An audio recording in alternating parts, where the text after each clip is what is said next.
ہم میں سے ہر وہ شخص جو توبہ کر کے اپنے گناہوں کا اعتراف کرتا ہے وہ دراصل آدم علیہ السلام کی مشابہت اختیار کرتا ہے، اور جو اپنے گناہ پہ اڑا رہتا ہے اور تقدیر کا بہانہ بنا لیتا ہے تو وہ ابلیس کی مشابہت اختیار کرتا ہے۔ تو آدم علیہ السلام کو ان کی کسی فضیلت نے فائدہ نہیں دیا تھا کہ اللہ نے ان کو اپنے ہاتھ سے بنایا۔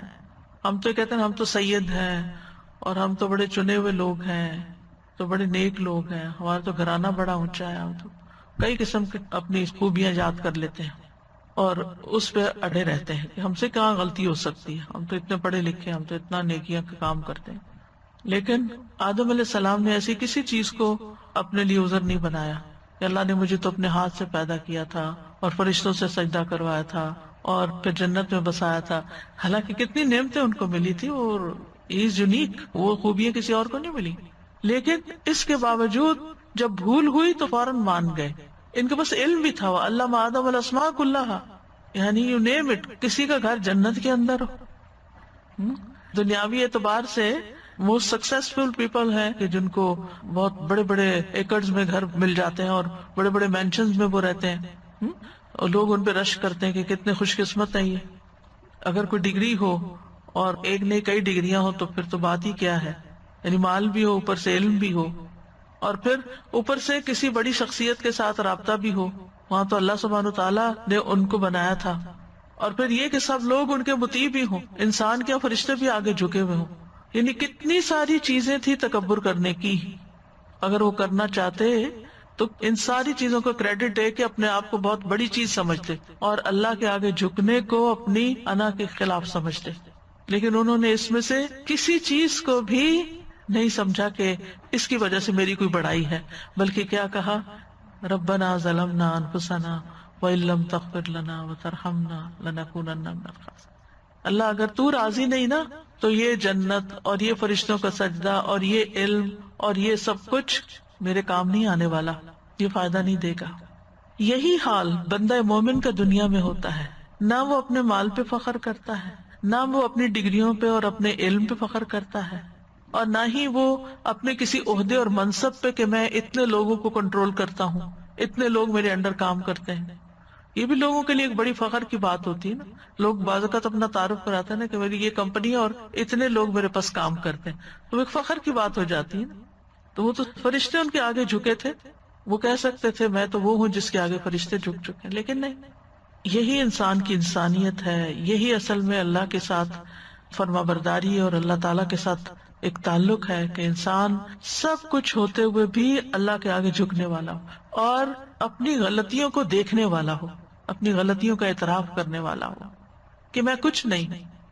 اور یہ بھی آپ دیکھیے کہ دنیا میں ہمیں کتنی بھی عزت اور کتنا بھی شرف مل چکا ہو، لیکن اگر اللہ راضی نہیں اور اللہ کی نافرمانیاں کر کے گئے تو کوئی ٹھکانہ نہیں، کسی نے کام نہیں آنا، کوئی فائدہ نہیں دے گا۔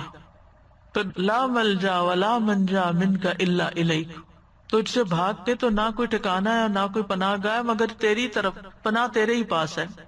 تو انہوں نے رب کی تعظیم بجا لاتے ہوئے ادب کے ساتھ معاملہ کیا، اور یہی ہم سب پر لازم ہے کہ رب کی تعظیم کرے۔ اور یہ جو ہم اس عشرے میں ہر وقت اللہ اکبر اللہ اکبر اللہ اکبر پکار رہے ہیں، اس کا مقصد یہی۔ مجھے تو اس دفعہ اس کا مطلب بھی کچھ اور طرح سمجھ آیا کہ اللہ سبحانہ تعالیٰ ان 10 دنوں میں ہمیں پوری طرح ٹریننگ دے رہے ہیں۔ یعنی میں غور کر رہی تھی کہ کیوں آخر سب سے افضل کام ان دنوں میں تکبیر پڑھنا ہے، صدقہ خیرات کو، روزے کو، نماز کو، باقی چیزوں کو، یعنی وہ بھی اپنی جگہ نیکیاں ہیں، افضل ہیں، لیکن سب سے افضل کام تکبیرات پڑھنا ہے۔ تو جب ہم شعور کے ساتھ اللہ کو بڑا مان لیتے ہیں تو پھر آپ دیکھیے 10 دن ہم پکارتے رہے اللہ سب سے بڑا، اللہ سب سے بڑا، اللہ سب سے بڑا، تو پھر کیسے ہو سکتا ہے ہم اللہ کا حکم نہ مانیں؟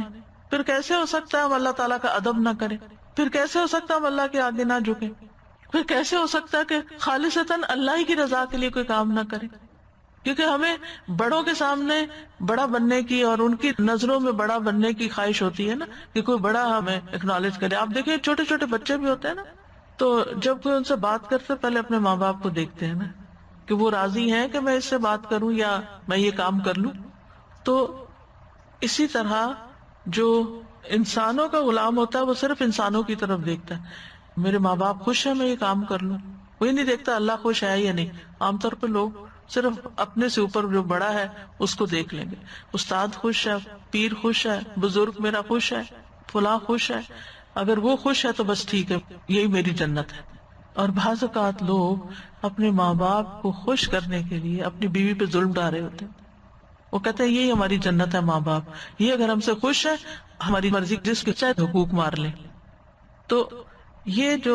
غلطیوں کو نہ جاننا، نہ پہچاننا، نہ ان پہ معافی مانگنا، نہ ان سے نکلنا، یہ ایک اپنی جان پہ ظلم ڈھانا ہے.